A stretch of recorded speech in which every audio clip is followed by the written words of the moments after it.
Uh-oh.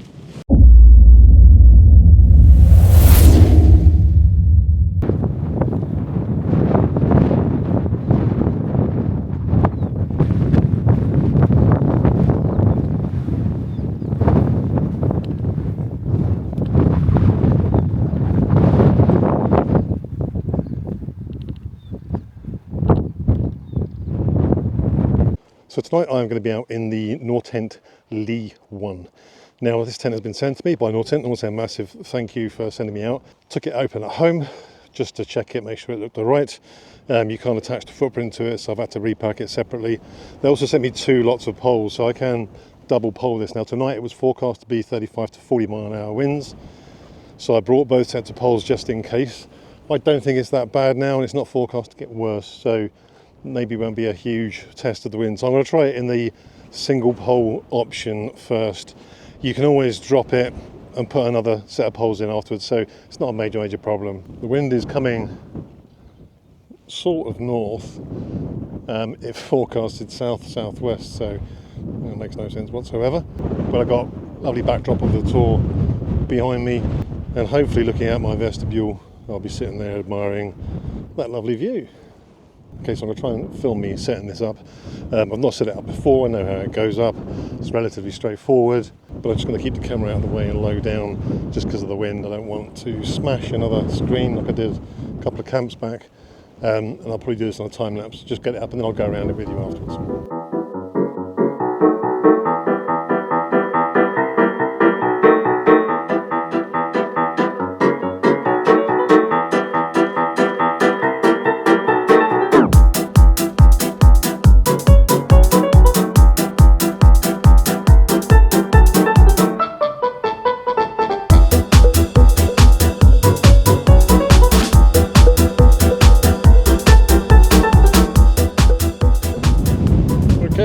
Finally set up. Bit of a faff doing it the first time, also in pretty strong winds. So the wind was coming directly from there, so I faced the back end of the tent into the wind so that my door and vestibule was down here. And one side of this tent has like 2 doors on it, the other side has a single central one. So halfway through pitching it up, I then realised 2 things. One, I had it back to front, so the single central door is at the back here, but the aim was to have that view, which I got, which is fine. But as I'm pitching it, you may notice with the bowing, the wind has gone 45 degrees. It's actually coming across that tour, which I would have thought is the last place I'd have wind coming from. Maybe whip around the outside and straight down here, but no, it's in the worst place. Now, in my quest for a decent winter tent, something that's strong and can take a good battering, one of the things I mentioned was about tunnel tents like my Fjallraven Abisko Shape 2, and they're not that great. They're okay in the wind as long as they're facing the right way. If it changes, they're a nightmare. This is a tunnel tent, which may seem like, well, why am I testing this? If you don't know the Ly one, it's a tunnel tent, but it's not really. So it's only really classed as a tunnel tent because the poles go straight across in a hoop, creating a tunnel tent style. If these went directly across or up into a point and across the top in one go, it would be basically the same as like an MSR Hubba 2. So 2 vestibules, 2 person, obviously that would be, but this is essentially a 1-person tunnel tent. The side panel here obviously is not anywhere near the size of the side panel on my Fjallraven. So as you can see here, we're getting some pretty heavy winds. I've only put 1 pole in because apparently it's not going to get worse. The wind is supposed to actually die down a bit, so I think 1 pole will do it. But I also wanted to see how well it would do in the wind with just not 1 pole, 2 poles, but not double poled. And she's doing pretty well. So I did watch plenty of videos on setting this up. It's not that easy in the wind, admittedly, and I've not done the best job in the world. But the thing that I couldn't really find was how the hell are you supposed to set the footprint out, because it's an octagonal footprint. And last time I had one of those was on a Terra Nova, and no matter what I did with the octagonal footprint, when I put the tent on it, it was the wrong way around. I moved it 1 quarter wrong way, another quarter wrong way, and I'm sure I've set this up wrong. But it's a good looking tent. That looks lovely basking in the sun. As I say, there's a fair decent wind, but it's holding steady. Oh, Jesus. Well, you can see it bending there a bit. Take it inside. And we can play episode 3 of Do I Fit in This Bloody Tent? So yeah, I don't think I've got this footprint right. This doesn't seem to want to go tight. It will do. I'm going to attach it somehow, I think, anyway. But lovely big vestibule, massive, absolutely huge. As you can see, loads of grass over there, no grass over there, so it's definitely not right. There are lots of videos out on the Ly one, sorry. So I'm not going to go through all the specs, but essentially you've got decent sized pocket, one on each corner, so you can put the your door inside there, or you can toggle the door up. Obviously the doors are double skinned, so you can nice smooth zips. You can have them just as a mesh or a solid, and control your ventilation. This is what I love about this, is it's quite steep sided, so although this is only I think 210 centimetres, because it's a tunnel tent that you're not laying lengthways in, you've got a very, very steep arch. So in theory, I should be right to be able to fit in it. But I love the fact you've got 2 vestibules, tons of space. The bed area isn't huge. There'd be enough room for a mat, maybe a few bits down the side, my electrics, what have you. But you can get all your gear, all your rubbish out of the way in the other vestibule. Then you've got a free one to sit here with your feet out and enjoy that view and do some cooking and maybe have a beer. So what I find pretty insane about this thing is the amount of guy out points. Now you've got 1, 2, 3, 4, 5, 6, 7 on this side, and you've got 7 on the other side. You've then got the corners obviously down to the ground, so 2, 4, 6, 8. So 8 pegs, 15 pegs. You've then got the corner ones as well, so there's one in each little, you can see it down here, a little elastic bungee to hold the centre panel up. 4 of those. What's that, 19 pegs? It's a lot of pegs. All of the guy outs have little bungee cords, so when you tie them up, you just roll them up, tuck them in here and tighten up the bungee cord, which I love. It reminds me of my One Wind tarp. Just a simple little thing, just makes life so much easier. I always wrap and tie up my guy lines when I put the tent away. And there's 2 reasons behind that. Some people will go, no, you don't need to. One, it's tidier, and when you're trying to get it in the bag, especially if it's wet, windy, and there's guy lines just lashing all over the place.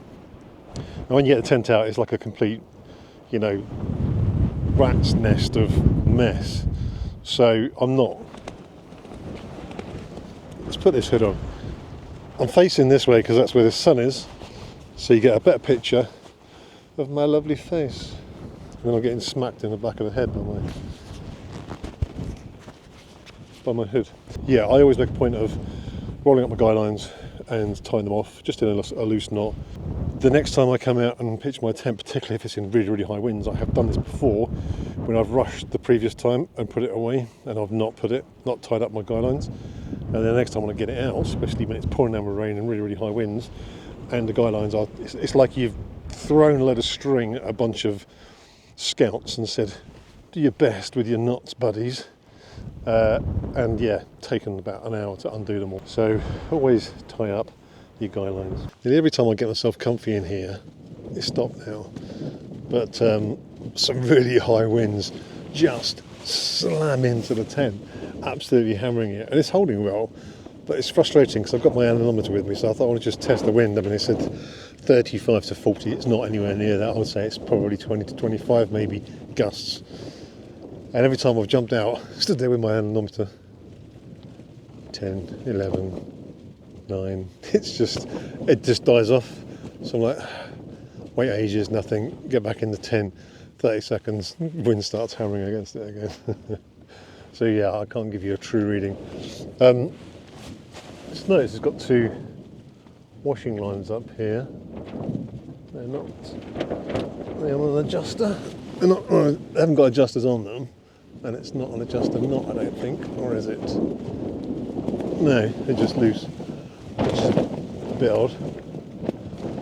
I might change them just because one, you know, it's a hanging issue. Well, it's just going to get in my way, and two, just make it nice and tight. Let me tighten these up now. I don't put wet clothing inside a tent.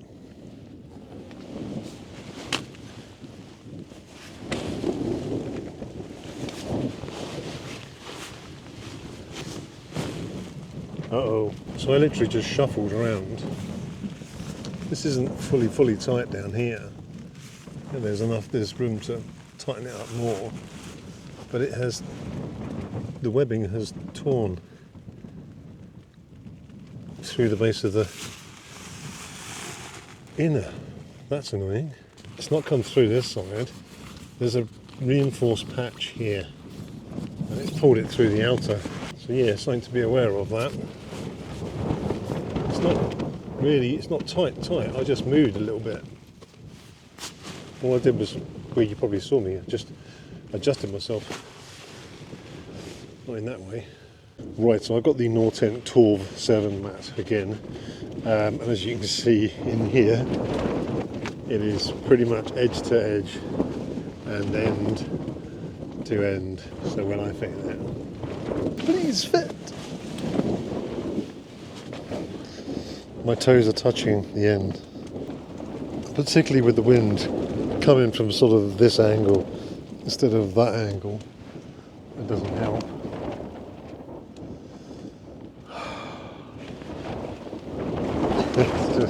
It's just tapping me on the head.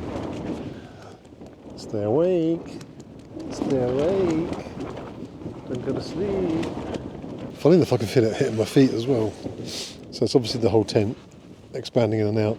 As it's flapping, it's moving the inner. How can I not fit in a tent that's 2.1 metres long inside? So this is the problem I have. This is almost vertical, these ends, and at 2.1 metres I should be able to lay in here with my feet sticking up, because that's going to be about the height of my feet if I was on the floor, and not have a problem. And I think if I got in this tent in a showroom where there was no wind and I laid down in it, I'd probably part of my hard-earned cash and go, yeah, I'll have that, because I'd fit. Once you put a decent sized mat, and I always have a decent sized mat because I'm a side sleeper, and then decrease that depth here, and then you have the angle coming over there, suddenly it doesn't work. So my feet, if my feet aren't touching, which they are just, my head is literally just now pressed against it. Tent manufacturers, please, can you just make bigger tents? The national average height is getting taller and taller every year. When I was a kid, 14, 15 in the pubs, when I was young, my best friend he's 6'6". We would go into pubs and just tower above everybody. Everyone thought we were coppers, but we would just tower above everybody and stand out like a sore thumb. Now, if I go out to a pub, I'm like just above average height. There's so many taller people about now. Some a lot taller than me. Some are just, 6'1", 6'2". It still seems to be the norm. But nothing's getting bigger to accommodate them. Cars are getting bigger, but tents aren't. Please, tent manufacturers, just make a bigger bloody tent. Let's face it, you can't get in a tent that's too big for you, can you? You still fit in one that's too big. You can't fit in one that's too small. I really like this tent as well. At the moment, so I was going to say the search continues. The Vern one is winning, and although I only just about touched the ends, I had that ridiculously huge Ling sleeping bag -20. Even then, I only just about brushed the ends. And I think that's 2 40 or 245 inside, but obviously there's more of a slope on that. That seems to be the current favourite, but I've only tried it once, so that was loaned to me. But yeah, I like this tent. It's a great tent. It'll be good for someone. I can't even go up to a Ly 2 because it's the same length, it's just wider. So all you're doing is packing more weight, and this is not a light tent. I can't remember the weight of it. I believe it's over 3 kilos. I'll put the weight here, but I will actually weigh it myself and tell you what it weighs as a pack, tent and poles, and then the extra pole set that I brought along. So obviously you don't have to have that. I mean, this has been pretty high winds and it's been stable, so it's not an issue. The pegs that they give you are, you get an option for the pegs when you buy it. There's like a small, medium and large, and I've got the heavy duty ones, so they're the heaviest out of the lot. I don't weigh it with the pegs in it, and when I first started camping I used to think, why don't people weigh a tent with the pegs in it? You've got to take pegs. But I understand now, and I do the same thing. I bring my own tent pegs with me, so the weight won't be accurate. So at least you know, if you use your own pegs, then you know exactly what the weight of the tent is with the pole. You don't need to know the peg weight. The downside is this does take 326 pegs, so yeah, you've got to carry quite a few of them. See, when I'm in here, there's high gusts of wind slamming into the tent, like so. I think if I just leave my anemometer outside, the wind will stop. It knows. It doesn't do it when I go outside. So I've just been chilling out in the tent for a little while. I just sort of working, cooking, you know, getting used to being inside it. And if you're a bit shorter than me, this would be an absolutely awesome tent. If you are considering buying something like this, I would honestly recommend it. The fact that it's very, very stable in the wind, even with just 2 poles, is really good, and it is solid, and there has been some pretty high gusts, heavy gusts hitting it. But just having 2 doors, 2 vestibules, and just a ton of space, yet so much organised, it just feels like a really nice environment to be in. You know what I mean? It's hard to explain, but there's tons of headroom. I've got about 5 inches above me. Just needs to be a bit longer. But no, it is a really, really good tent. I do like it. And like all the Nortents, it's very, very feature packed and over-engineered. You know, the double doors, the full zip round that works fantastically, very, very smooth. All the toggles are elasticated. So on the other side of here, you got an elastic toggle. So they hold everything really tight. You know, there's so many tent manufacturers that don't do that. One thing I did notice during the night in the Vern 1, if I can show you here, the actual, undo the mesh. These toggles have got little luminous bands on them, and they stay light all night long. Really, really good. And again, there's not many manufacturers that sort of do those little things. It's nice little touches like that I really, really like. So this is future me jumping in from the morning, and I just wanted to say that the next video that's coming up is on what looks like an incredibly exciting tent, and something that I think you guys are going to be really, really interested in. Now, looking at my stats, my viewers, probably about 70% of the views I get on my channel are from non-subscribers. So if this is the sort of thing that's of interest to you, please hit the subscribe button, and also hit the notification bell so you get notified of when these videos come up. So as soon as that video is released, you'll get a notification and you can be one of the first to see it. Right, well, the wind has settled down a little bit. I've not been doing any filming, because it's not really a camp video. This is more about this tent and how suitable it is.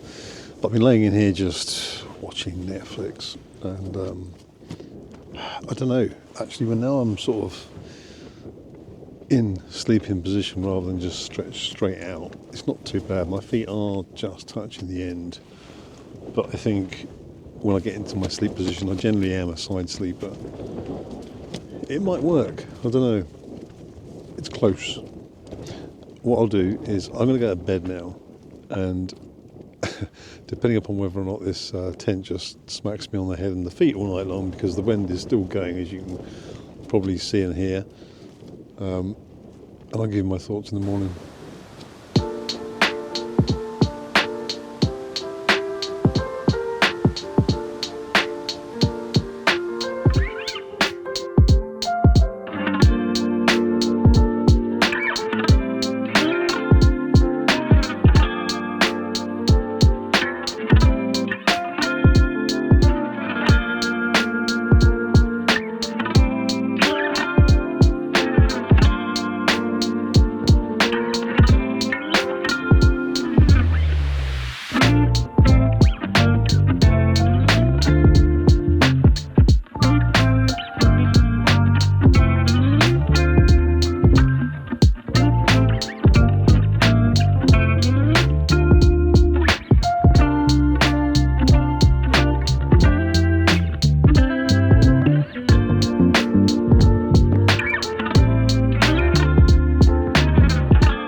Good morning.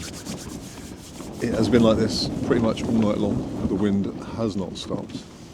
The forecast was wrong again. It's supposed to die out pretty much completely overnight, but it's been constant. But I'm glad I didn't double pole this so that I can just sort of see what it can take. I've just been outside. It's a constant 20 mile an hour at the moment. Nothing majorly horrific, but there's gusts that are definitely higher than that. That again, as soon as I get inside, you can hear them hitting. But it's fared really, really well. You know, there's a bit of movement at the moment. Nothing major.